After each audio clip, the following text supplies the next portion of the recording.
Assalamualaikum warahmatullahi wabarakatuh. Okey, hari ini saya akan melakukan pembentangan mengenai tugasan 2 ataupun assignment saya bagi subjek falsafah dan pendidikan di Malaysia iaitu bagi kod EDUP 2013. Subjek falsafah ni diajar oleh Encik Mat Ali bin Abdul Ghani. Dan slide ini disediakan oleh saya sendiri iaitu Nur Hamimah binti Luqman, PISMP Pai 6. PISMP SEM 1 Pai 6. Tajuk pembentangan saya pada hari ini berkaitan dengan core curriculum Stenhouse. Core curriculum Stenhouse ni dia termasuklah kira salah satu daripada model-model core curriculum. First sekali kita masuk kandungan yang saya sediakan, kandungan yang ada dalam slide ini. Yang pertama iaitu pengenalan bagi model Stenhouse.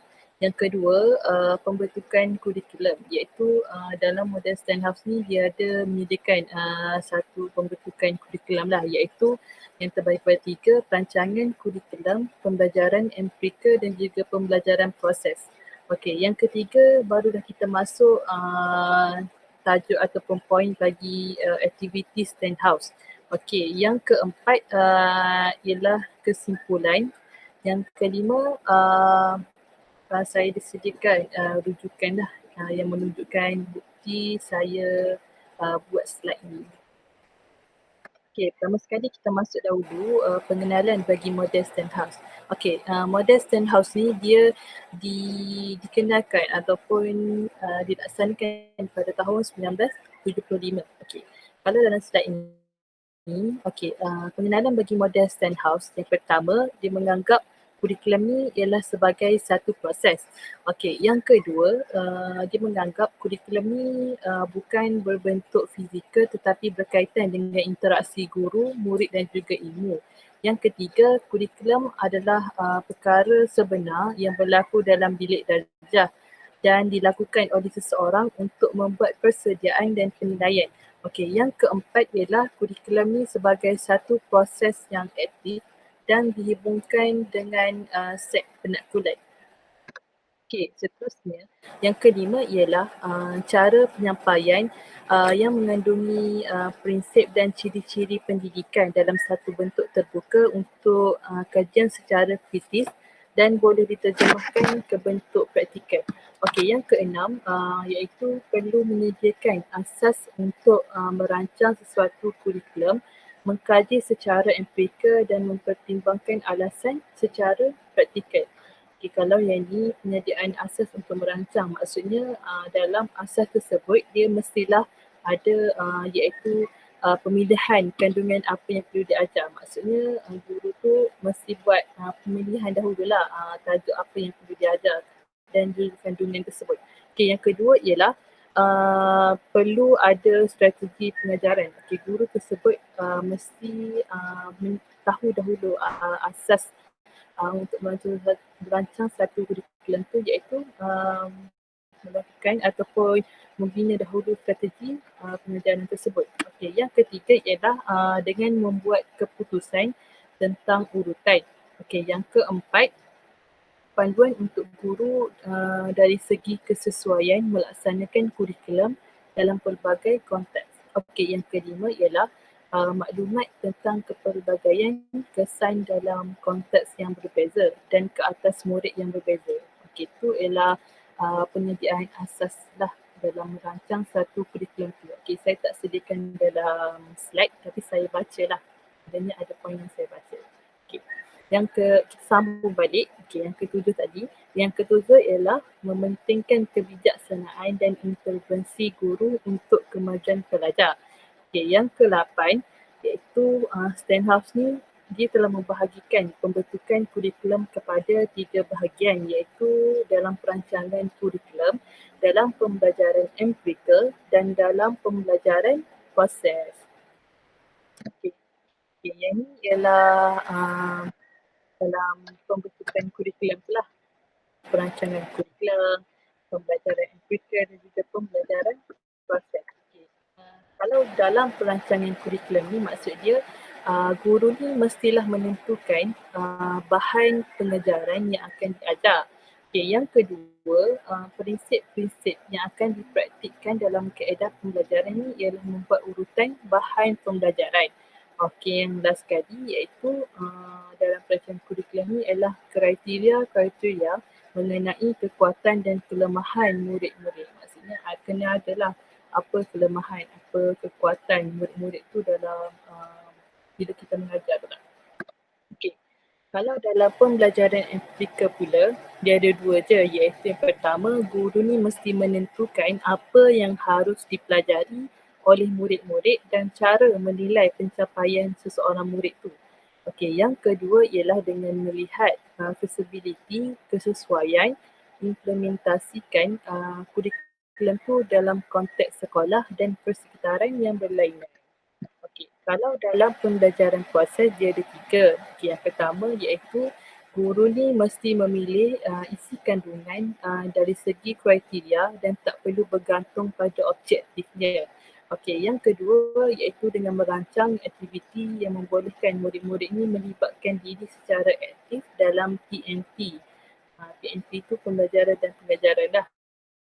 Okey. Yang ketiga iaitu dalam pembelajaran proses ni, Stenhouse ni dia menitik beratkan pengajaran guru dan menggalakkan peranan tambahan guru sebagai penyelidik dengan tujuan meningkatkan kemahirannya. Okay, seterusnya kita masuk aktiviti Stenhouse ni lah. Okay, aktiviti Stenhouse ni saya sediakan 6 je. Okay, yang pertama antara aktiviti dia iaitu aktiviti yang membolehkan pelajar ni dia membuat keputusan dan refleksinya sendiri. Okey, yang kedua pula ialah aktiviti yang ada dalam kurikulum Stenhouse ni dia memerlukan pelajar ni dia perlukan pelajar ni melibatkan diri secara aktif dalam pembelajaran tersebut. Okey, yang ketiga ialah aktiviti yang membolehkan pelajar menyelesaikan masalah mengikut kebolehan masing-masing. Okey, yang keempat pula ialah aktiviti yang memerlukan seseorang pelajar tu dia menggunakan pengamatan dan gaya intelek untuk memerhati situasi dan idea baru serta aplikasi dalam proses intelek. Okey, yang kelima iaitu aktiviti yang melibatkan pelajar dan juga guru dalam penanggungan risiko kejayaan ataupun kegagalan. Okey, yang terakhir sekali iaitu aktiviti yang melibatkan pelajar dalam aplikasi bersama dengan penguasaan peraturan-peraturan piawai ataupun disiplin. Okey, dan sekali setelah apa yang saya baca slide tadi, saya ada simpulkan dah berkaitan dengan tajuk Stenhouse ni. Okey, pertama saya buat 4 kesimpulan. Okey, yang pertama yang saya fahamlah dalam kurikulum Stenhouse ni dia banyak bergantung pada kemahiran guru dalam melaksanakannya secara berkesan lah. Maksudnya kemahiran guru tu amat penting bagi melaksanakan satu pelajaran tu. Okey, yang kedua ialah Stenhouse ni dia juga menitik beratkan proses pengajaran guru lebih daripada pemilihan isi kandungan dalam kurikulum. Okey, yang ni sama macam yang saya cakap tadi. Dia macam berkaitan ataupun amat menentukan guru tersebut.